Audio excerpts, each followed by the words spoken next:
listeners. Hello, Martin Bridges. How are you? I am very good, Michael. How are you yourself? I'm pretty good. Maybe getting a little tired as the year winds down. So, as we speak, I'm working frantically on getting the last edition of Pursuit of Hoppiness ready for the printers. That will be out soon. Yeah, so, and then I'm going to put my feet up and have a nice rest. So, That sounds like a yeah. good plan. I think it certainly feels like the end of the year is screaming towards us a Yes. When terrific I lived thing. in Australia, I was convinced that the end of the year effectively started after the Melbourne Cup, because everyone basically took a day off for the Melbourne Cup Yeah. and then didn't really ever get back to work, and then there was just this really gradual sort of thing to head to summer, and we need something like that. We need a gentle slide towards the end of the year. Yeah, I think Yeah, so. yeah. I'm already getting kind of those conversations about, are we not going to get this done before Christmas, are we? So we should probably just park it until Yeah. February. All right, but we're going to get this done. Yes. Yes, you're here on the Third Pint Theory in case you've stumbled here by accident. And I'm Michael Donaldson, your co-host, the editor of Pursuit of Happiness magazine, and Martin Bridges is with me as always, the I beer am, bigwig. they call me the beer bigwig. That's right. And I believe you're judging. What were you judging? Some beer competition just recently? I saw. What was that? I was judging a homebrew competition, the Okay. Western Brewers Conference, the long-standing Auckland homebrew competition. They get together kind of once a quarter and with a brew to a style. So I was very happy to be a twofold brew bar in Auckland at the weekend judging rye IPA. Oh, very good. I don't mind a rye IPA. Um, right. Well, the subject of this week's pod is this is a really I think great story. Um, a brewery that's been around more than 20 years, Mm. and we're talking about Sawmill in they're in the smallish town, bustling small town of Matakana, just north of Mm. Auckland, sort of near the beach there at Omaha, which is always a hot spot in summer.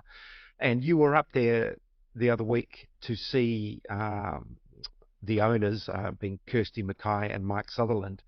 And yeah, it's they're in a beautiful part of the world. They're a really interesting story. Absolutely. It's a Yeah, fascinating place. If you're heading north out of Auckland, it's very it's kind of very accessible there, and it is a great story. As you say, they've been around for 20 plus years. Mike and Kirsty have uh, yeah, they've had it been about one of the. what 14 years or something. I think it's something like that. Yeah, And they've kind of they've grown significantly, and that's kind of all especially impressive given kind of they've had kind of a few speed bumps along the way. You know, mm, back in 2019 they had a fire at the brewery and tap room, and that kind of could have been the end of them. I think it took quite a while to get things back up and going. They were brewing elsewhere for a yes, while, and then they kind of just came out of that, and COVID happened. So yeah, they yeah, they the fact that they've come through those storms and are kind of going from strength to strength is really great. yeah. Now look, I mean, it's worth telling the backstory because I had a conversation with someone the other day. I was talking about Sawmill in the context of the beer they've done with Foursquare Oh for yeah. the summer called Beach Days, and we'll come back to that in a minute. But the person I was sharing this beer with and talking about it, and it's really good. It's a bright IPA. It's lovely. Um, I said, "Have you ever been to Sawmill?" And he went, "Yeah, yeah, yeah." In that little cafe, Ah, on, yeah, And yeah, I said, "No, no, no, no, no, no, no. That's that's a long time ago." And I think it's yeah, worth yeah. just telling that story now, because so Sawmill started out in the Lee Sawmill Cafe. Yep, It was a great venue, a music venue, a really nice Sunday lunch venue. There was accommodation there, yep. little cabins out the back. And the brewery, when it started there, and I'm sure you went to it, you know, in the early days when I can remember going there, it was tiny. Like it It was was. just a shed or a small room, and there there was nothing much happening. They made the Doctor and the 12 gauge strong lager and maybe just another lager. There wasn't, And they sold a lot of them at the village market in Matakana. yeah, in Uh, the swing top bottles.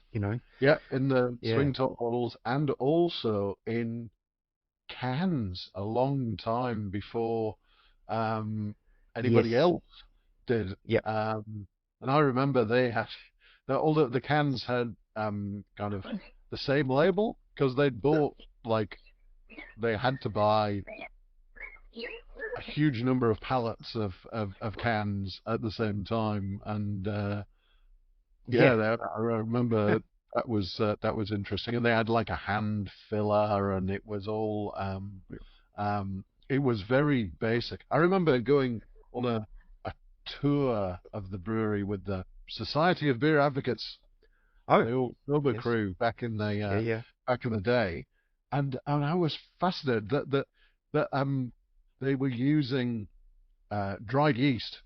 So, and Okay. the same way as homebrewers, they were using, but they weren't buying large blocks of dried yeast. They were basically buying the homebrew little sachets and just ripping the Yeah.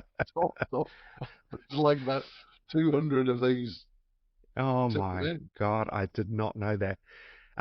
So that was in the ownership. There was a guy called Peter Freckleton and his wife Decima um, Yeah, owned it, and they sold it to Mike and Kirsty. And I said 14 years ago, but I had a quick look at my phone, and it was in fact 2010, so 15 years ago. mm. Um, and so and Mike and Kirsty moved the brewery out of the cafe and up the road. Um, so it's moved out of Lee and into Matakana. And there's still an occasional case of mistaken identity. Yes, Yeah, which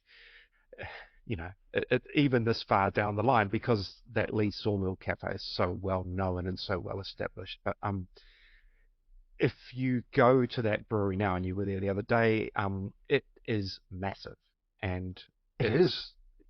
it's Sawmill are one of the biggest craft breweries in New Zealand. Like they don't often come to mind straight off the bat as to who the when you're thinking the big ones are. Yep, But they're easily in the top 10, and maybe even in the top 5 of kind of craft brands, definitely. depending on whether you count Max and Maltese or not. But and Yeah, Boundary Road.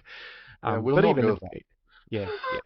So they, as you say, they've done a remarkable job in building that brand. They've got a really good venue, and as you talk about in the interview, on top of that, they have won the Brewers Guild Sustainability Award 6 years in a row, or Yeah, I think it's six because one year they didn't have it, but basically since going back to like 2018, 2019, and they're the only brewery that's ever won it.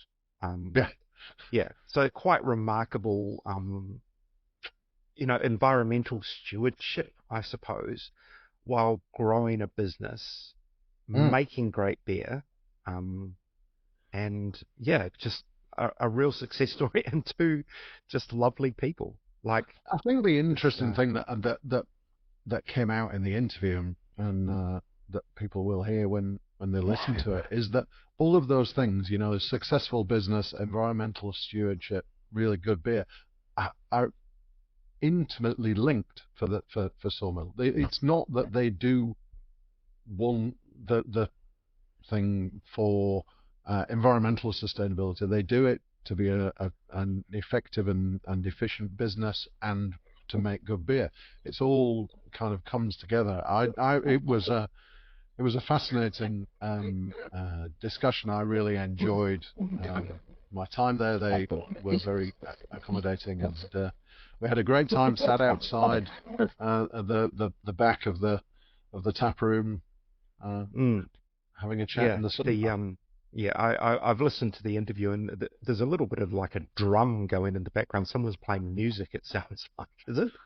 I'm not entirely certain what it was, but there was one bit where somebody walked very noisily up a gravel path next to us, which I couldn't trim out of the edit. But yeah. These are the joys of doing it sort of organically.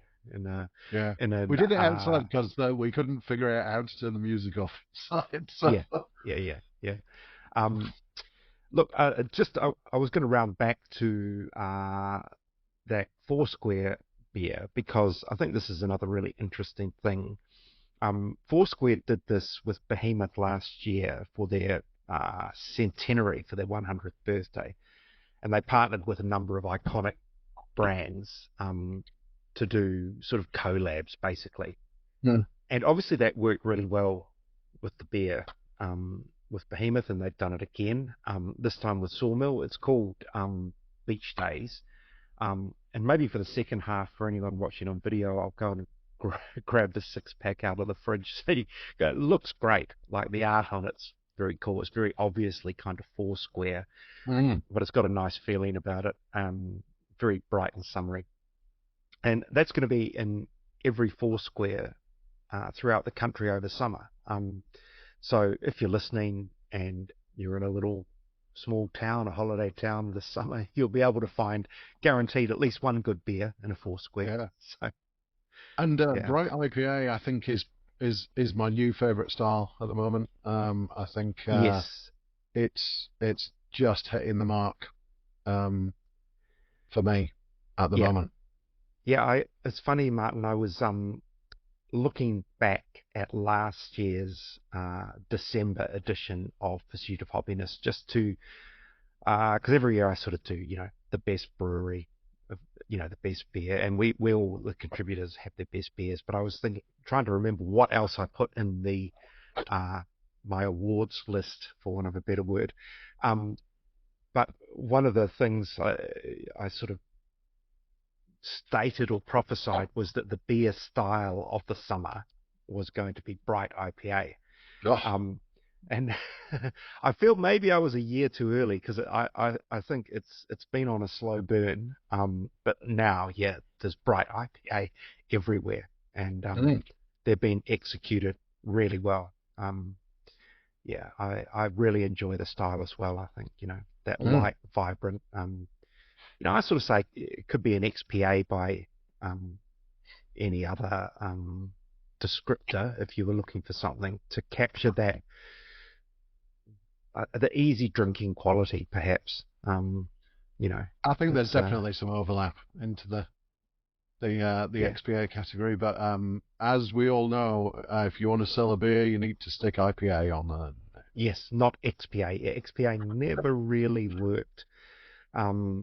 Although, having said that, Brave Brewing rebranded their Stay Gold to an XPA for want of another name. So maybe that will get reinvented as a Bright IPA as well. Who knows?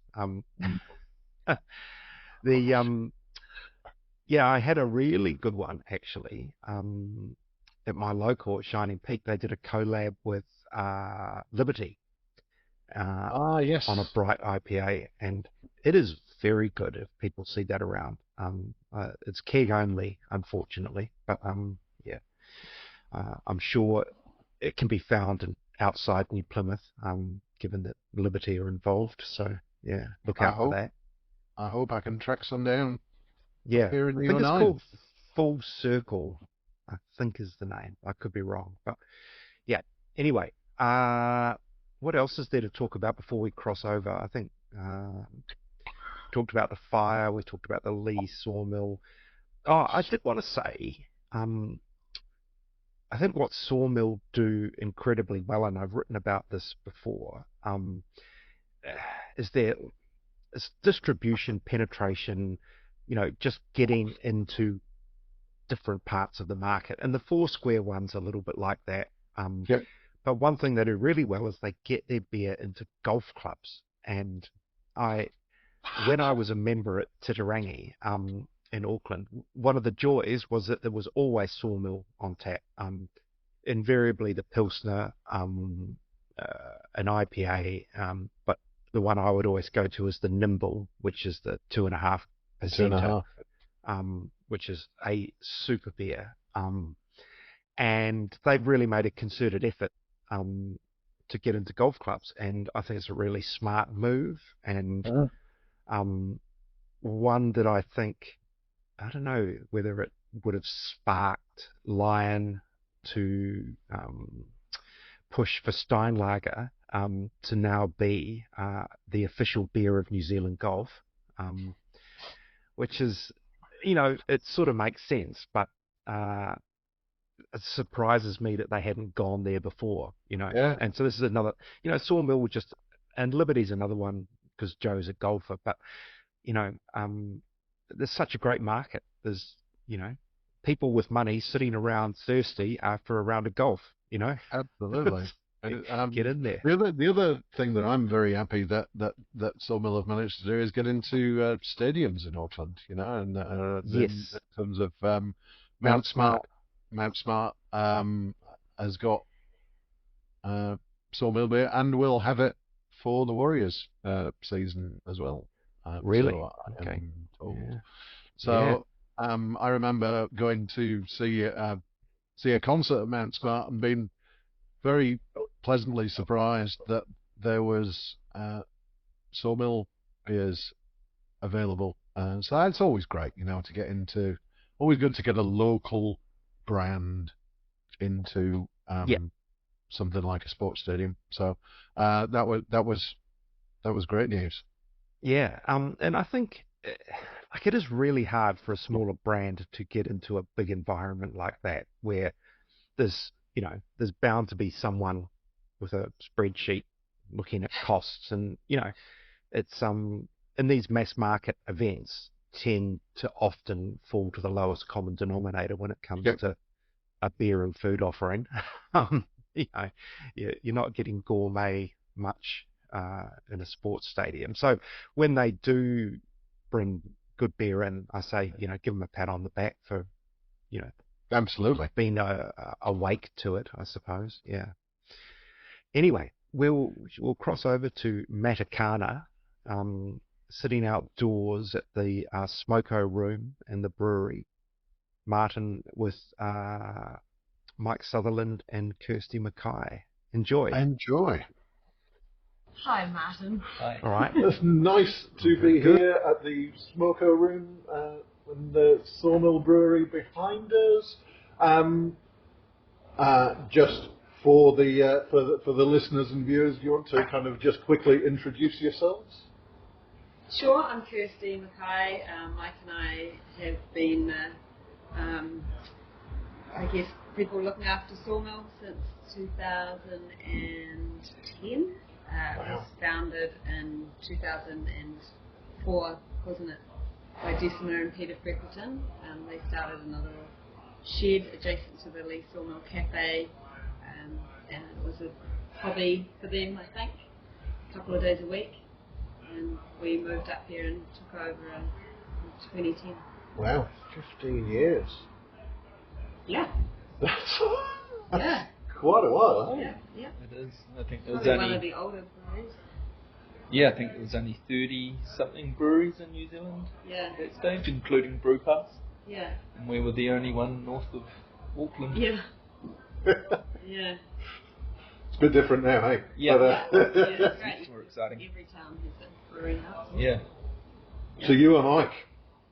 I am Mike. What's your story? Why brewing? I think obviously I have a love of beer, but it was more I always wanted to have, or we always wanted to have our own business and make something, and I love factories. I've always had a bit of a factory fetish, and so I guess when I was growing up as a kid, my dad worked for a meat company in Oamaru, and I used to go in there, ever since I was a real little kid, go to work with him on Saturdays or Sundays and just hang out in the factory and do things and observe things, and then I guess that was probably what formed it for me. I was always fascinated about the engineering and process and different things, so having a beer factory sort of combined two loves. Yeah, that's right. That's awesome. Yeah. And so that's like, I think there is a heck of a lot of tinkering you can do around brewing. Is that something that? Yeah, there was one of the old brewers had this wonderful analogy that brewing is a beautiful mix of art, science, and engineering, which all, I guess, has a fair bit of tinkering. And I think we all start our beer careers based on the art of beer and brewing, and then it kind of moves into science, and as you grow then engineering becomes even more important. So it's a really awesome career and industry like that, where you get to combine all these really interesting things, and there's just if you've got an insatiable appetite for learning, the beer business can fulfill everything that you could ever dream of. Yeah. I think that's awesome. That's just a really great perspective on that I've not really thought about. But so one of the things that we really wanted to talk about today was the fact that, and it was kind of prompted by the Brewers Guild of New Zealand awards, where Sawmill yet again took out the sustainability award. You've kind of got that locked down now, I think. They're going to have to name the award after you. I think so. And sustainability has kind of been a core part of your vision for Sawmill, kind of as long as I can remember. What kind of triggered that? Where did that come from? I think like that word, that the guild uses that word, and people use that word to describe things that we've been awarded or whatever, but we really think about it more as being innovative. That's what it comes down to. Being sustainable can be a bit, to be honest, a bit pious, a bit self-righteous, it's not, I don't know if it's particularly exciting.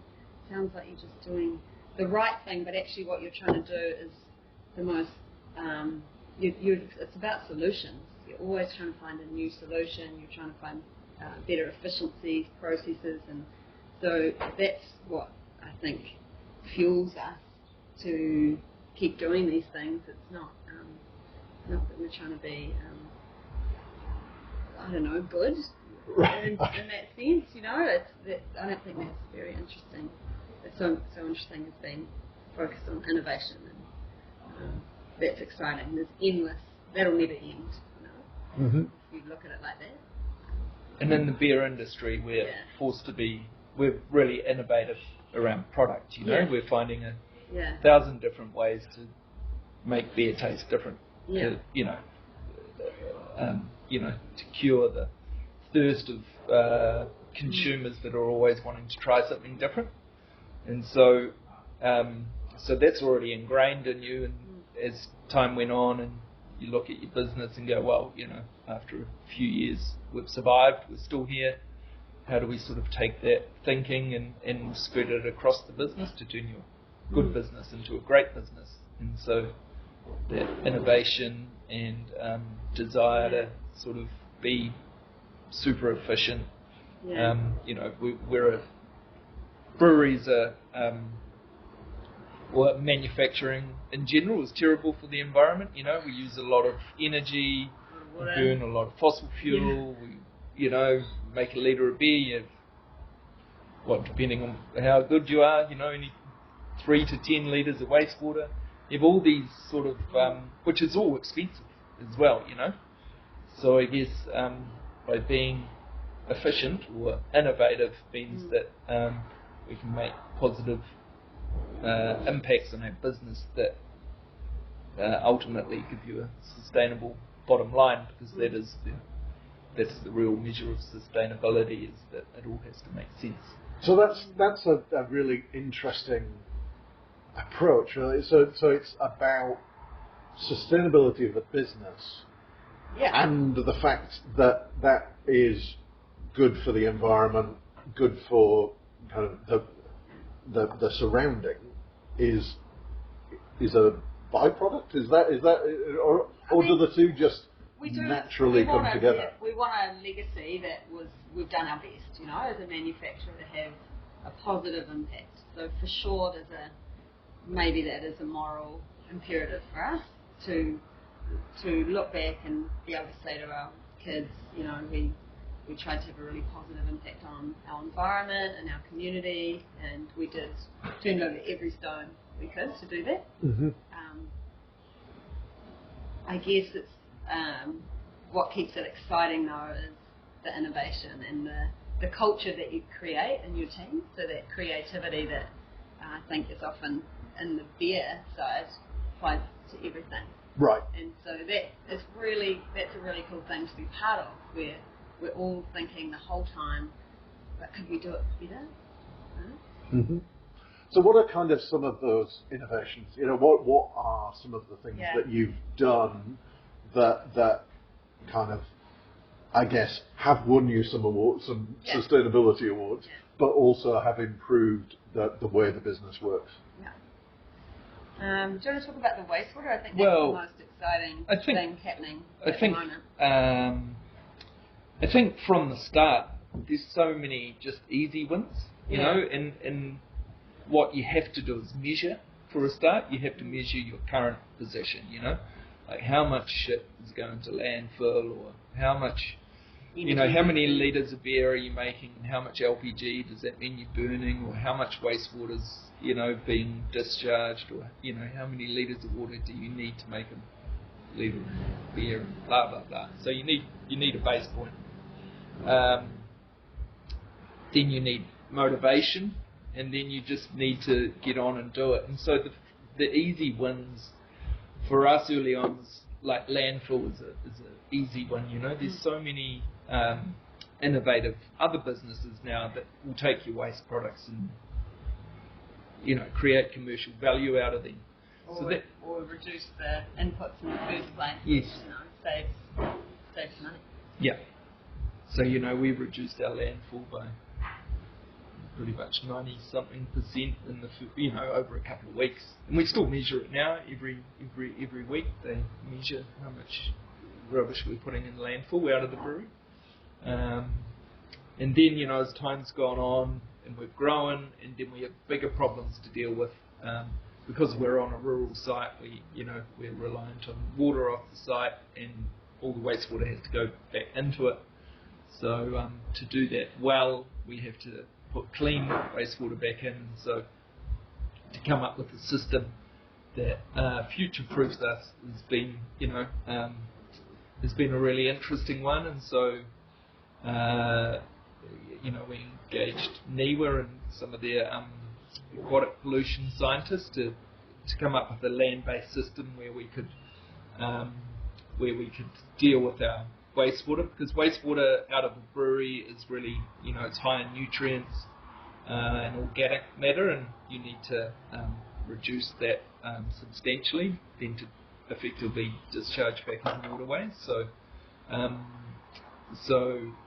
for us that meant that we would build a massive pond essentially with a cover on it, which is like a land-based anaerobic digester, similar to what you have on a dairy farm, except The real opportunity for us, and this is why sustainability always has to make commercial sense as well, is that by recovering, the waste material breaks down. It's broken down by methanogens, which is a bacteria, produces methane, which is biogas that then we can recover and use back in our boiler, because we also use a shitload of heat in LPG. So to do that alone, you offset the amount of LPG. It's just getting going now, but probably by 70 to 80%. Wow. So that's a massive cost saving. That's a huge. So that offsets the capital expense, and in the long term will actually be quite a major win as we keep growing and soak up the capacity we've created. Because LPG is expensive, and it's not going to get cheaper. Energy in general, yeah. But LPG, is it's always in the news as a driver of cost in industry, and the fact limited supply and so that sounds like a huge win. But it's even smaller things, it's recovering your heat, your wasted heat energy, off the kettle, for example, running it back through a heat exchanger so that you can basically use that heat to heat water to put back in your hot liquor tank, and vapor recovery, and so there's lots of things that aren't the big projects as well that still have a substantial impact on how much energy, external energy you need. Yeah.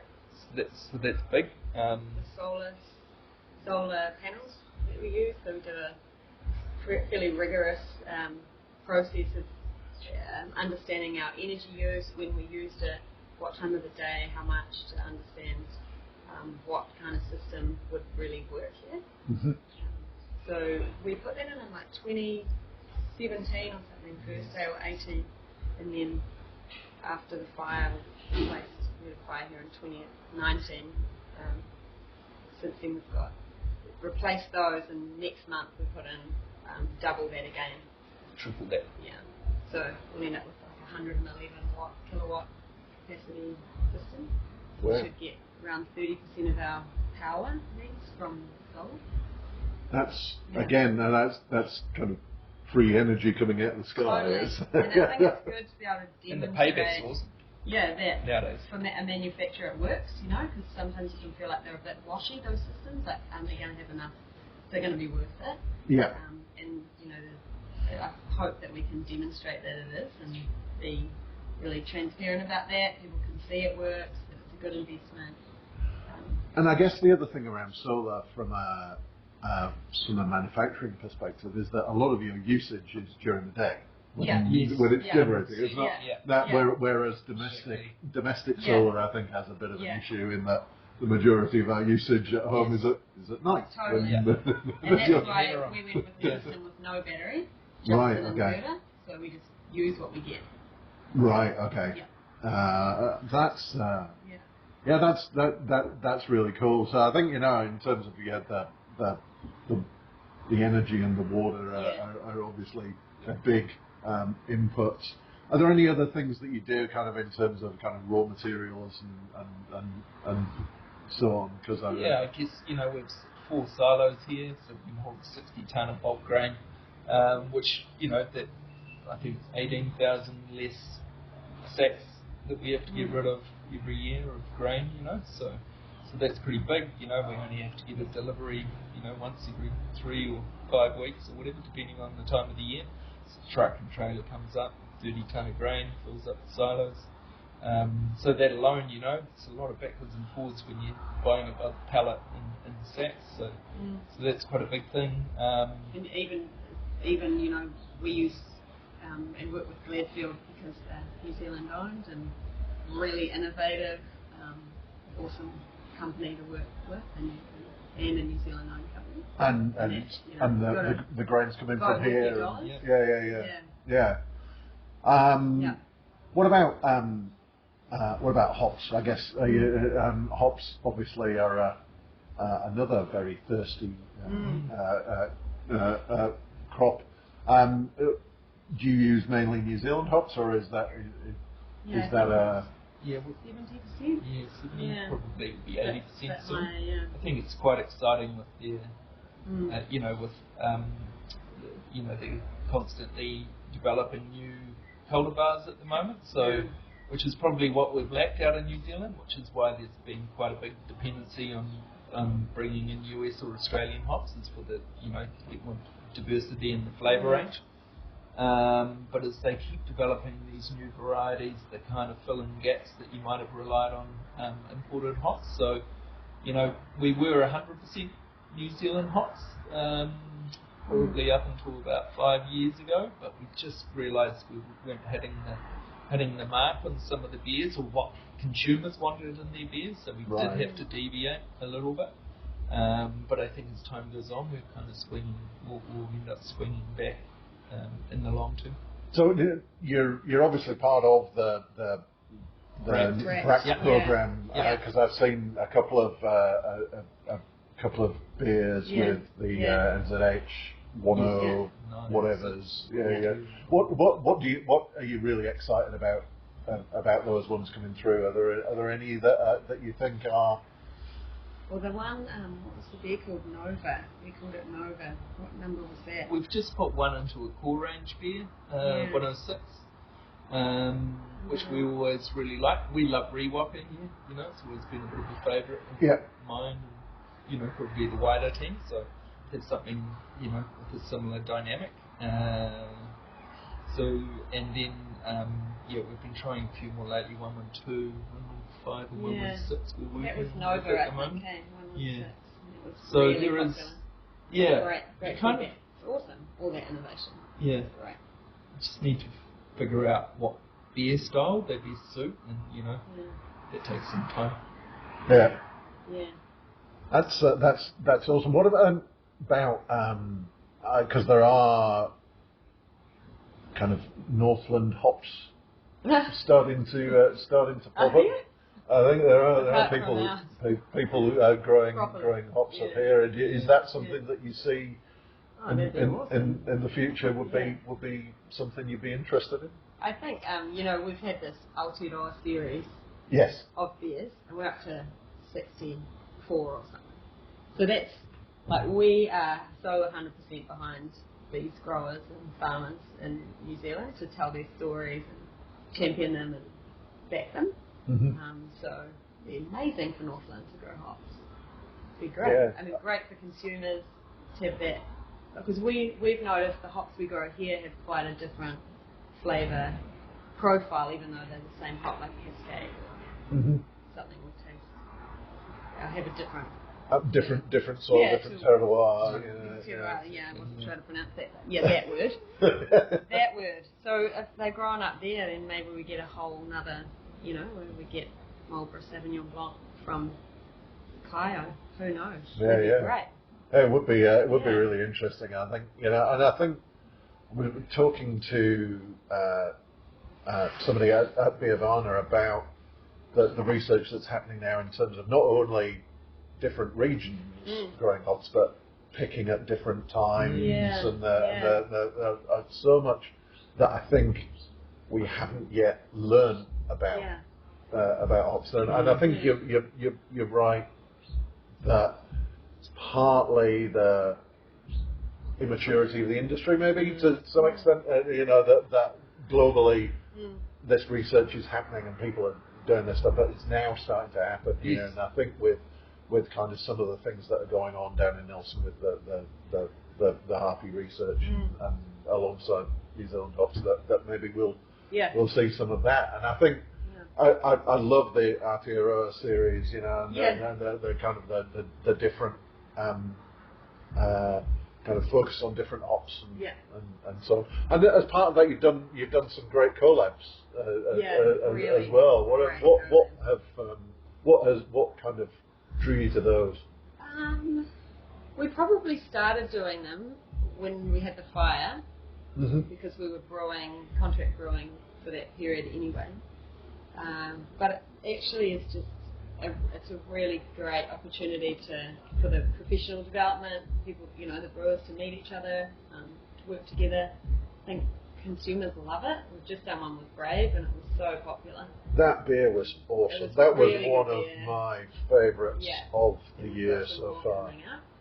Can't tell you. Oh no, can't even get any exclusives. Yeah. We did a really fun collab with Emerson's. That wasn't actually part of Aotearoa series, but that was because we had fallen in love with beer through Emerson's when we lived in Littleton, buying it there. And so we wanted to kind of pay homage to Richard and the Pilsner. That was really cool, eh? That's super Yeah. cool. Yeah. Yeah. But there's all sorts of collabs, like with other businesses as well that aren't beer related. But, Oh, cool. Yeah. So it's great, you know, when you, like we work with Northwear, for example, that make amazing, you know, it's made in Northwood, all these Right. great wool products, and we have a lot in common, you know, we're really encouraging people to buy New Zealand made, and New Zealand owned. It makes a big difference to the economy and all of our opportunities. Yeah. Yeah. Oh, that's So it's that's fun really to cool. work with those businesses. Yeah, then that kind of a line on in terms of Yeah. vision and values, Yeah. and Yeah. so Yeah, and after 15 years, you know, you need these things that keep things interesting and you keep learning. Yeah. On the kind of a related note to what we were talking about in terms of the sustainability, Yeah. you and I spoke a few years ago, actually, I think, about B Corp. Yeah. Could you explain what B Corp is and why Yeah. you went down that route? Well, it's a global certification that looks at every aspect of the way your business operates: governance, community engagement, your team, your customers, and your environmental impact, particularly for a manufacturer. So there's an assessment that you go through. It's weighted differently for every business depending on your, so we're a manufacturer, it's weighted much more heavily towards our environmental impact than, say, an IT company. You don't have to hit exact things, you just have to get a total number of points, and you have to have a certain number from each category. So not everything applies to everyone. It's not inflexible, Right. but it's really tough. Like especially when we first did it, because we were there's lots of things you do that you don't document. You know, they wanted a lot of policies. There was no data in New Zealand to compare ourselves with other. They often want comparative data. There's none here. Like nobody knows how much water we're all using. You know, no one submits that information. So we had to use the BA, the Brewers Association data from the US. Right. They do really, really thorough work, and they'll have a lot of benchmarking tools, which is really good for us too, so we know how we're doing globally against the best breweries internationally. So I think we wanted to use it because we wanted to be able to measure whether we were building a good, strong business across the board. And we weren't really sure, like, how we're going to test ourselves on this, you know, or hold ourselves to account. So B Corp provides that framework for us. Yeah. Don't think many people know about it. Doesn't particularly matter to us. That's not the reason we do it. It's not for a marketing exercise. So it's a measure for us. What we have noticed though is it's really good at attracting good staff. People who know it want to work for companies that are B Corp. Hey, that was sort of an unexpected outcome, I guess. Certainly gives the team a sense of pride, you know, that they're part of something that it's more than just transactional, you know, making a product and selling it at the end, you know, like we're trying to be, you know, it's just all about continuous improvement, because every time you recertify, you've got to demonstrate that you are a much better business than you were 3 years ago when you last certified. So it certainly creates a mindset in the team, and then it attracts people that want to work here because they want to be curious, perhaps, the sense of wanting to learn, and they're attracted for I guess, the right reasons, which is really cool. And it really plays into that what you were talking about before in terms of kind of like sustainability is across the business. It's about making the business better, and B Corp is about measuring to make sure that you know that and it gives you pointers in terms of this is where you can improve. This would be better if you're doing this, you know, like it's good if you measure your emissions, it's better if you measure and set targets, it's better again if you measure, set targets and achieve the target, that kind of thing. So, you know, it's good. You're like, okay, well that's a good way to do better than we're doing now. It's giving you a set of things to work on. And I have nothing against consultants, or there's some amazing B Corp consultants, but we did it ourselves, and we've done so many things ourselves here, and it's really valuable because, you know, like carbon accounting, for example, looks like a bit of a dark art, it looks expensive, you can't see carbon, it's all a bit, you know, what's the point? But actually, we've just done it ourselves. We wanted to be able to understand it. In the end, we're the ones that need the information. And it's really useful for working out, you know, where you're going to get a whole lot more efficiency. So you can see it for yourself when you do it, and you keep it kind of simple and understandable. Don't overcomplicate it. Because at the time you first got the certification, you were kind of one of a pretty small number of businesses in New Zealand. I think that had it. I think there's probably more since, and you were definitely the first brewery. Yeah, definitely. I think Lion certified the other day. Done it, haven't they? That must be a well done. Yeah, I think that's great. That's a great thing for if a company of that size is doing it. Yeah. And I'm sure you probably have an even bigger appreciation because you know what you've gone through to get that. It's good, and it actually, you know, it probably doesn't matter why they did it, whether they felt like consumers wanted it, or it's just good if they're improving. And, it's good for all of us. You know, we need momentum with these changes. Like us, that's why we try and be so transparent about things. Really, unless it's replicable and more people do it, we only have a tiny impact. Yep. And I think that's why it's great that the Brewers Guild has the award, and that people recognise that, and it gives them. I always hope. I think it's great that you guys have won it. Someone's hand. I hope that it inspires people to to want to kind of knock you off. Maybe we should stand aside, because maybe it would be good to hear. In fact, it would probably be good if they had a panel and we spoke about these things that really work for us, because ultimately it's a bit of a Pyrrhic victory, you know.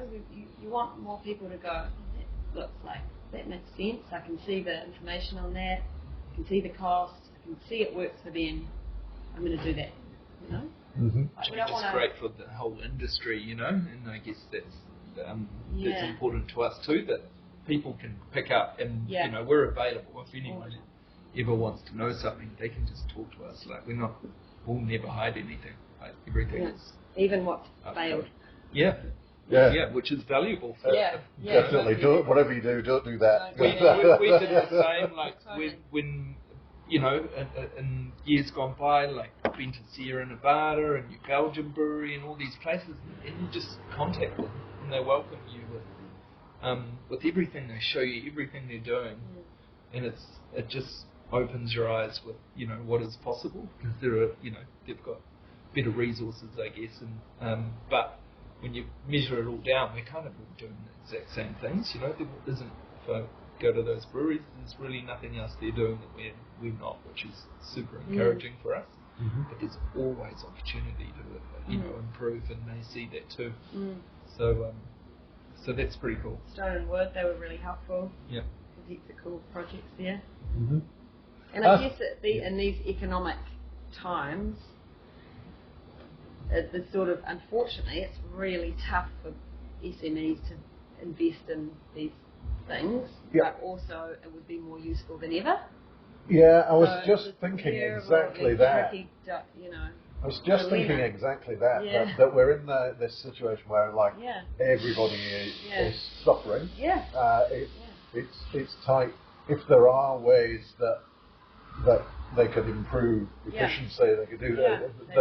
As you say, the things you've done are to make the business better. Yeah. And great, it makes the world better at the same time. Yeah. Win-win. Yeah. You know, I've always said that when people are like, why should we try and reduce emissions and whatever? It's like, well, because people, all the conspiracy theories, climate change is a hoax and whatever. It's like, well, yeah, but if we do all this stuff, we get a much better world. Anyway, like you get cleaner water, you get cleaner air, and all this stuff. Yeah. So what about Isn't that a good? Yeah. Isn't that a good thing? If we don't worry about whether the fact that it's climate change or whatever, but we're just kind of improving the planet anyway. Why wouldn't you do that? So for that reason, you don't. But if you can do it and it improves your business and it makes you more likely to survive and thrive, then that's a good thing to do anyway. I think it helps your mindset. You feel like you can find a solution and a way out of anything, you know? Mm-hmm. That's right? Yep. Yeah. Your creativity is constantly worked when you think like that. Yeah. Yeah. And at the moment you really need that. Yeah. You know, we all needed it during COVID. We needed it after the fire. So we went into COVID already pretty adaptable, you know? Yeah. Because you'd just come back from the fire when that hit. And then I think that mindset really helps when things are tough as well. Mm-hmm. That's awesome. Talking of kind of learning from other things, you were just over in Germany, is that right? Yes. Yep. So Rory, our production manager from here, his background's he's a process engineer. So and him and I went over to Munich. They had Drink Check over there, which is a big sort of engineering trade show, 1,000 exhibitors. Conveniently, the week before Oktoberfest starts. I'm sure they arranged that. They get a lot more people attending.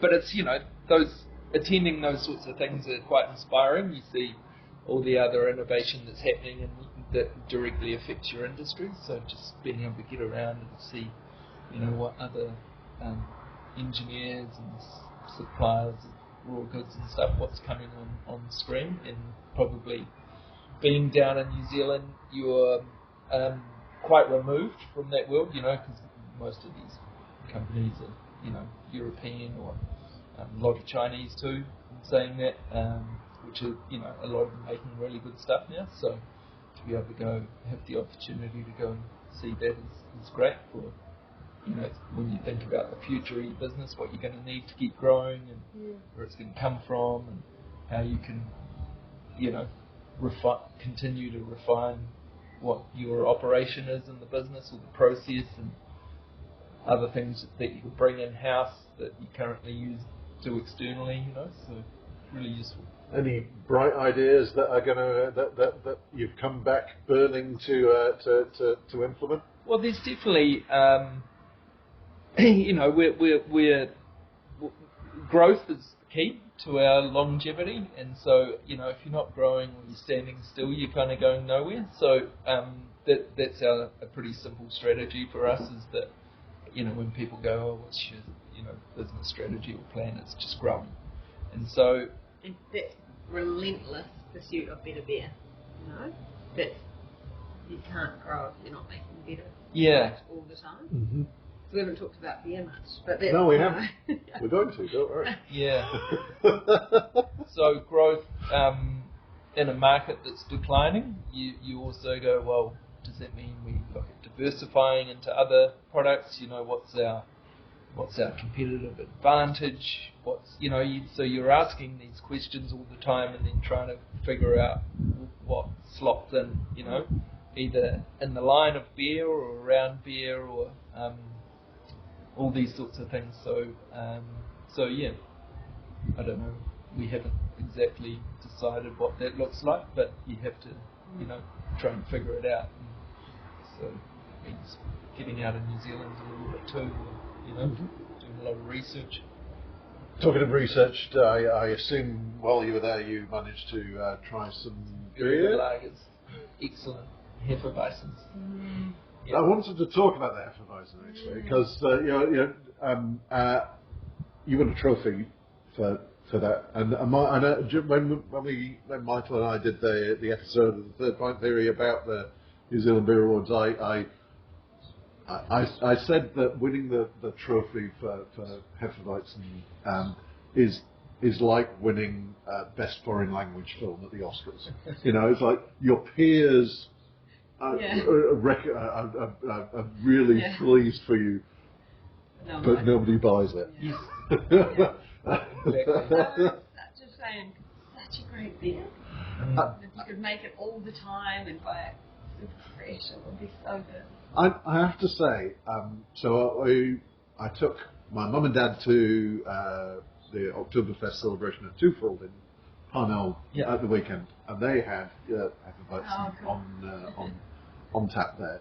And the thing that struck me was that I bought my dad a glass of the Hefeweizen, put it on the table, and he was talking and he wasn't really paying attention, and this beer sat there for probably 20 minutes.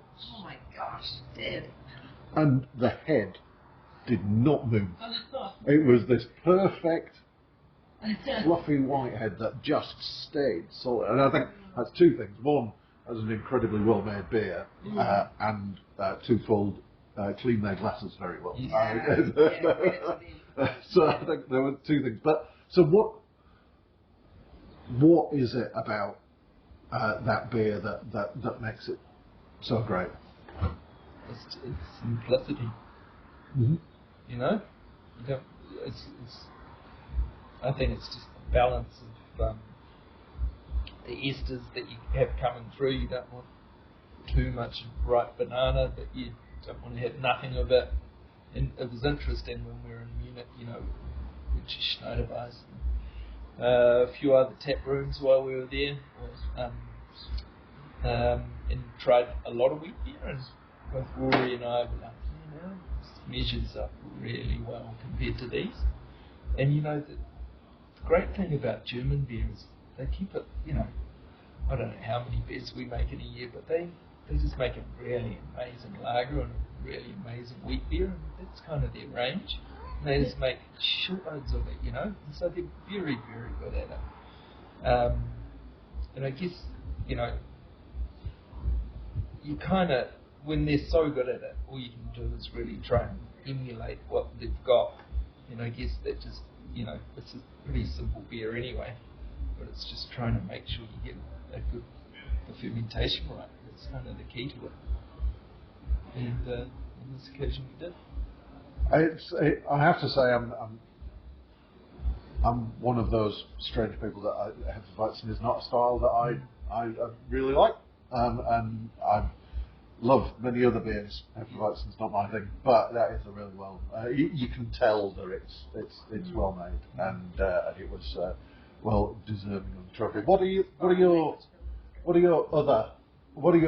your personal favourites of the range? I love our the barrel aged porter that we've got at the moment, and the barley wine, and we don't make them very often, but like when we have a good, you know, red IPA, something a bit with a bit of rye, that's what I really love. We can't make them that often because, you know, they're not as popular, and so you can't have old beer around. That barley wine is stunning. I will happily admit that I bought quite a bit of that and shoved it away in the Take note. Yeah. I think, and I was amazed that it's hitting a really good price point as well. Yeah. It was definitely good buying. Barley wine. Excellent. Oh no, that's cool. Yep. What about yourself, Mike? I kind of I enjoy the full spectrum of beer, but I do favour probably some of the slightly more European style. Like I love hoppy beers, but I also love Pilsner. I love Baltic Porter. We've made a really amazing Weissenbach in the past. Unfortunately, when you're trying to balance out your commercial side of what you're trying to do, you have to make beer that are gonna sell through. You have to cash is king, so it needs to be turned into cash quite quickly. So, that means that you need to have your Pilsner or IPA, and those beers that the crowds want have to be in. They get quite a bit of attention. But yeah, I think. So we're really proud of the Pilsner. Yeah. It's a great. Yeah, especially around Auckland, it's pretty well represented. We have a lot of, It's one of the classics of New Zealand beer. Is Sawmill Pilsner is kind of up there with an Emerson's Pilsner, as we were saying earlier. It is in many places. It's one of those beers that seems to have kind of sneaked its way into a bunch of different restaurants and things as well. I think it's a great bit. In terms of customer demand, where do you see that going? Do you see any change? Because we've kind of been through haze. Yeah. Are we still in the hazy? We're definitely still in it. Yeah, everyone wants it to be over, I think, but at the same time, they also keep buying it, so we're trapped, aren't we? Yeah. Hazy. Yeah. I think there is probably. I feel like there's a desire, maybe, for simple, really well-made, clean styles. You see this internationally where there is a bit of a move back towards lager style beers. Perhaps not classic mainstream lager, but good lagers or pilsners or something similar. West Coast Pilsners. Yeah. Yep. Yeah, better request. Well, I would drink it. But then maybe we've reached sort of peak hop in terms of IPA styles. Right. I think I don't know. It's a tricky one because you've got to keep putting yourself in the spectrum of consumers that you supply. And I always go back. We supply like Mount Smart Stadium, and at lots of events we sell more because the Heineken also sell there, and some events there'll be more Sawmill hazy sold than Heineken, which is quite an interesting observation of like where if you've got a good slice of the population, and you go, well, that's quite incredible, really, when you've got an international lager that isn't selling as much as a hazy pale ale. I remember going to, I think I went to see Pearl Jam at Mount Smart. I think it was so good. Sawmill beer. Yeah. It was so good. Cool. Still that the council backs New Zealand. Yeah. Auckland business. Yeah. Yeah. I think the first, when craft, craft as a concept kind of got going, probably a lot of people didn't get into it. It was quite. I sort of sometimes think it was almost probably there was so many strange, unusual, hoppy, quirky beers being made that became almost synonymous with New Zealand breweries. Right. And I think now maybe there's an opportunity to go back and say we can also just make a really good simple lager.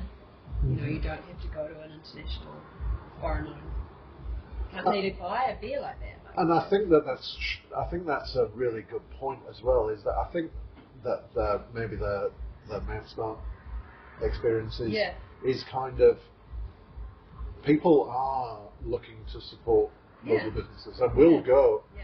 Actually, I've got a choice between a Heineken or a local beer, and I know that I can trust that. Yeah. And I know they want to support local, and they've now got to the point where it's not this scary, flowery, whatever. got something weird in it, you know. It can So have we those things also if you had to want it to. yeah, we kind of had to meet those people and say, well, actually, let's have a really good simple beer as well.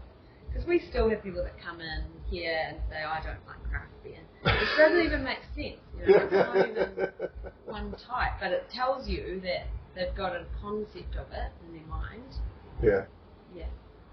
And I think we can. That's why there's still opportunity. Yeah. To introduce those people to. Yeah, because you've got they the like. range, you've got the that you can hit across all of those things. I wanted an interesting part of the conversation that we had with Luke from Epic and Steve from Hallertown the other week was one of the things was everything's been done. Maybe is it now? Are we getting to that point where it's really? Is it possible to innovate in beer styles anymore? That's a good question. What do you reckon? Oh, jeez. I guess it gets harder, but there's no reason. You know, like it's like what fruits can you combine with different hops, and you know, fruited beers, or you know, hybrid sort of sour fruited beers, or I don't know. I just think that there is. You know, maybe herbs are used more. I think they're probably right in terms of style. You know, we've hit all the style points, but I think what we were talking about earlier in terms of kind of hop varieties and new hop varieties and new growing areas and so on. I think that there's still innovation in flavour to be had. It's maybe a little bit harder to innovate in style. But certainly innovation. But I'm not sure that customers are as interested in style as they maybe used to be. I think that there was that kind of in the big craft growth boom and maybe the untapped kind of boom. It was like, oh yeah, I've never had a hazy double IPA before or whatever, and so I'll go look for that. But now it's a good beer, and I've not had that flavour combination before. Yeah. Maybe I'm hoping that's maybe. And what we all feel like at any given time, and you want it to be great beer as well. So you always have, I think, room to tweak your beers. Yeah. So what is the future like for Sawmill? Let's leave the rest of the industry to sort themselves out. And you talked about growth and you talked about just making things better. Are there any kind of specific things that you have in mind, or? I'd love to see New Zealand-owned breweries have a bigger share of the beer market. You know, it's still 90-something% foreign-owned. Mm-hmm. And that would be awesome. I think people even knew that, you know, because every dollar is a vote. Yeah. But I'd love to see that happen. Whatever we have to do to, as an industry, you didn't specifically not the industry, but I think as an industry, if we can reach a wider audience, that would be awesome. Mm-hmm. You bought Kirsty yeah, I think I think there is heaps of opportunity to grow our share of the overall beer market for Sawmill. So that's a focus. You know, we've built our capacity to achieve that on this site. So that remains the focus, but it's also we do have to look at other beverage opportunities as well. You know, we have our own sales team, customer service team, logistics team. We've got our own warehouse here and cool store and everything else. So for while we're continuing to achieve that, it's like, what else can we take into it? I guess when you look at any large brewery, once upon a time they were just a brewery, and now they're a multi-beverage business. they diversify, you know. And I'm not saying that we go to that extent, but there is definitely other opportunities to tap other products in. Mm-hmm. And you have an awesome restaurant. Yeah. Here as well. Yeah. This is a beautiful site. We're, it's great. Comes with a lot of challenges, but being really rural, there's probably only, I was thinking about it last night, probably Lakeman and ourselves would be the only breweries on the farm, I think. Maybe I'm sure someone will correct me. Probably, but there can't be many. possibly. Yeah, there can't be more than a handful. And that's pretty unique in itself. Mm-hmm. Yeah. I know I've always found, I think that food and beer together is a big growth possibility, and having this awesome venue is it must be it's awesome, and we try and keep it quiet. We don't have like special glassware, and we try and make it approachable. We just want you to come in, have a good beer, and go, actually, that was good. I would normally only drink whatever export, but that was great. Yeah, so we don't want to make it too fussy. I think that there is a place for that. I do too. I think there is a place for that, and I think there is a place for kind of making more of beer in a fine dining setting. I think I have a kind of a personal hobby horse that we should be doing. That I should, if I'm going into a fine dining restaurant, I should be able to select from more than 4 beers on the list out of the 15 page wine list. Yeah, the wine can last, and the beer less. I think there's some challenges. Curate it from beers that do cellar. That would be awesome. I think that there are definitely some possibilities around that. But we could talk about beer and food for days. Yes, you can go both ways with it. We have a really good range. There's definitely something here for every kind of beer lover. But I really love it when people come in and they're like, "Oh, I just drink," they're a bit like, "Ugh." And then you give them a lager and they're happy. They're relaxed. And then you can potentially go, if you've had that, why don't you try, I think start somewhere like that, don't we? Absolutely, and I think that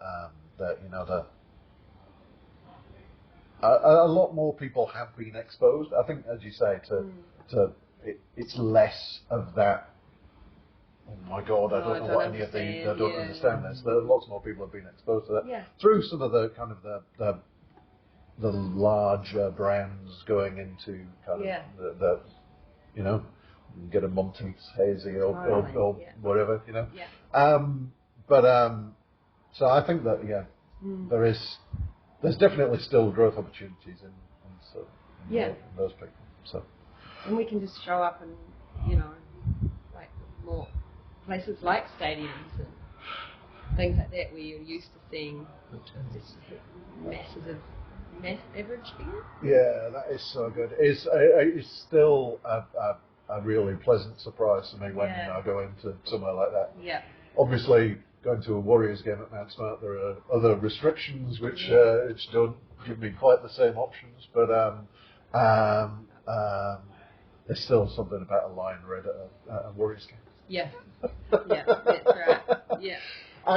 Look, we'll kind of bring things to a close around that, because I'm sure we could kind of rattle on for hours, or certainly I could anyway.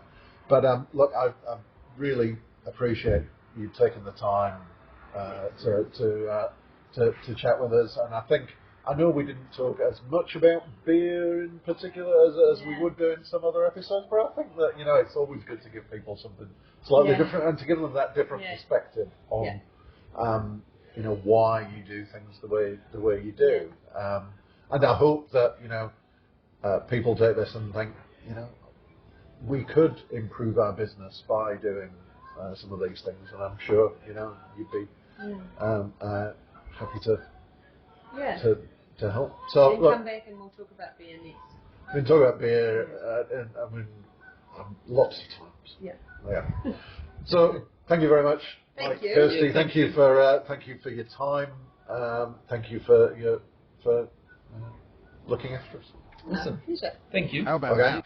Wasn't that a good interview? Well, I'm not.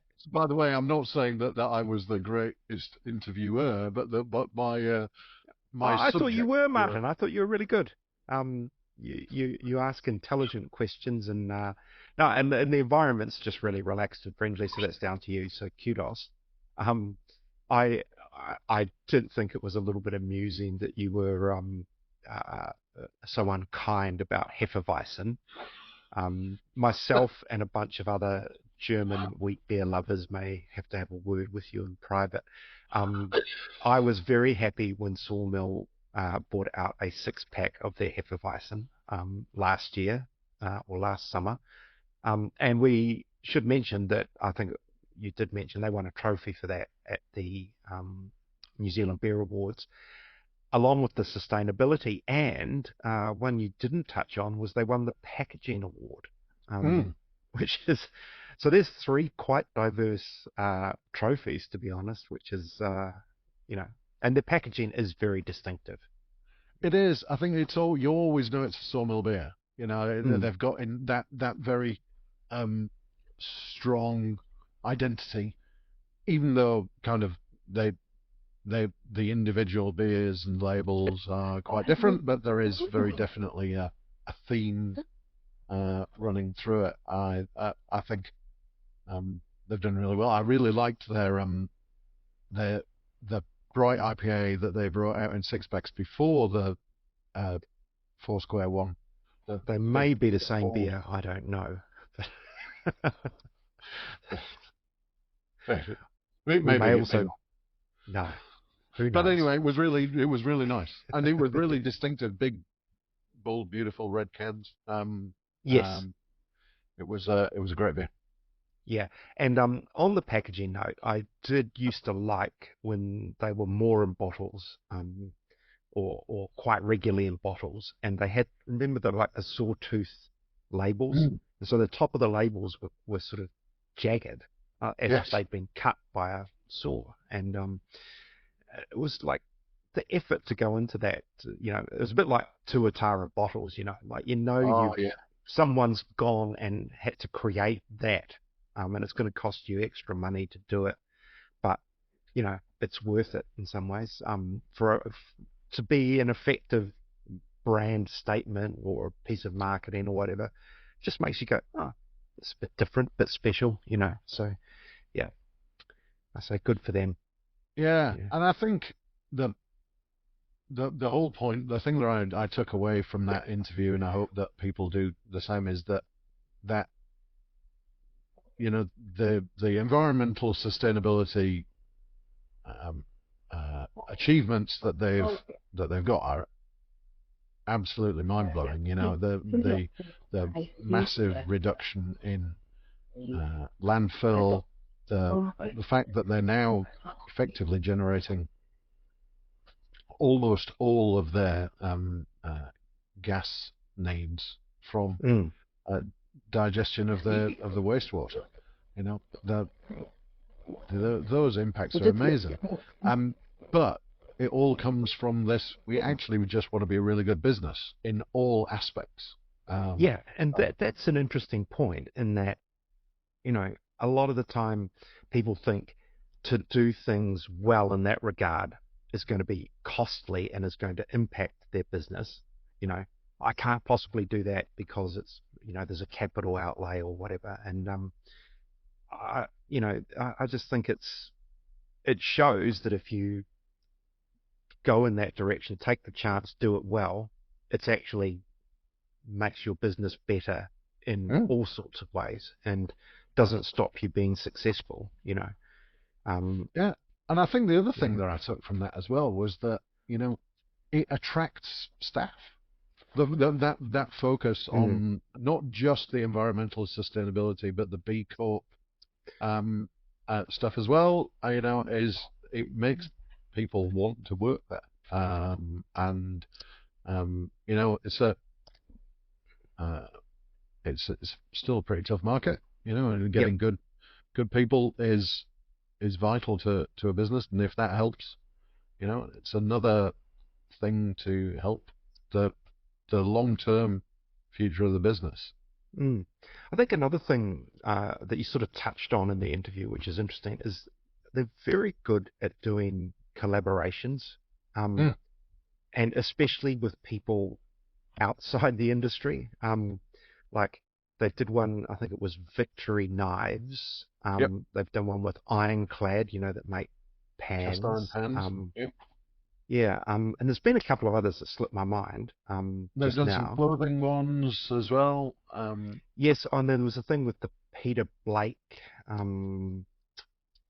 was that? Yeah. Anyway, they get outside Mm, that beer world in terms of those collabs, and you know that's not unusual, but I think they do it a lot more frequently than many others. Which again is a good way to get your beer out into the world and into different little niches and pockets, and create that awareness. Yeah. and they also work so well with other breweries in terms of, they're always open to sharing, the what they've learned about sustainability, what they've learned about, um, you know, B Corp and better ways to do business. They're very open to sharing that knowledge and kind of bringing others along the journey. I think they're they're a great team, a great business, and they make some damn good beer, Yeah. Yeah. including at And Hefeweizen, which I'll stop I'll stop maligning a great stop with German beer shop. your heavy hate. Stop it. The right. We should wrap it up now because we've blathered on far too long. And we will be back again before the end of the year. At least once, maybe twice. Before we do have a week break for Christmas. So stay tuned. Do share the love if you're enjoying this. Mm. Let other people know. Yeah, we want to make sure Like, we're not. subscribe, Yeah, leave yeah, reviews. Those are all good yeah. things. And I want to give a real shout out actually to one of our biggest fans, Ezra. Um, if if you're listening, Ezra, I'm sure you are all the way to the end. Thank you. He's a good man, and he's always in there with a comment on Spotify. Love your work. AKA the Peckish Kiwi on Instagram, for those who follow. But yeah, no, we've got some good devoted fans, and people do let us know that they're enjoying it, which is great. But our egos need more boosting every now and then. So, um, yeah, no, it's great. It's been a really interesting episode, this one, Martin. So thank you. I really appreciate it. I enjoyed it. I know a lot about Sawmill. I've drunk a lot of their beer. I know their story, but it was a fresh take, really interesting, Mm. and great. I don't know, to hear it from the source, unmediated, so to speak. This I, I've newfangled journalism. I thought and that's something that I've taken from all of these episodes, really, and that every interview we've done, I've learned new stuff, Mm. and that has been uh, really great for me, and I hope that the listeners have enjoyed that also. All right. On that note, we will leave you until next time. Good night. Enjoy your beer, whatever you're drinking, be it a Hefeweizen or a bright IPA. Cheers.